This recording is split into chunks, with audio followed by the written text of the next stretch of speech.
Welcome to my digital Educare YouTube channel.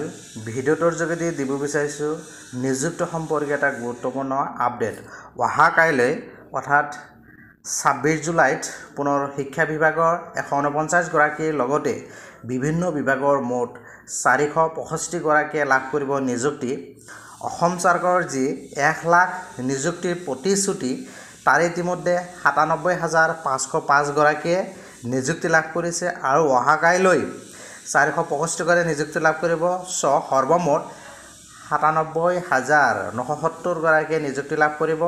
ইয়াতে শিক্ষামন্ত্ৰীয়ে উল্লেখ কৰিছে, চাওক, 1 লাখ চৰকাৰী নিযুক্তিৰ প্ৰতিশ্ৰুতি সম্পূৰ্ণ কৰাৰ দিশত আগুৱাইছে অসম চৰকাৰ।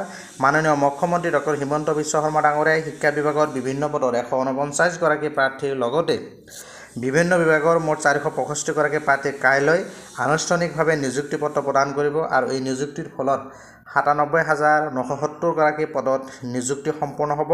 ইয়াতে কোন কোন বিভাগৰ কিমান পদত নিযুক্তি লাভ কৰিব ইয়াতে চাওক।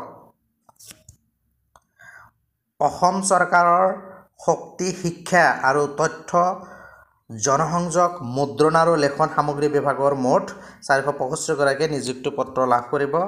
ইয়াৰে শক্তি বিভাগৰ 306 গৰাকী প্ৰাৰ্থীয়ে নিযুক্তি লাভ কৰিব।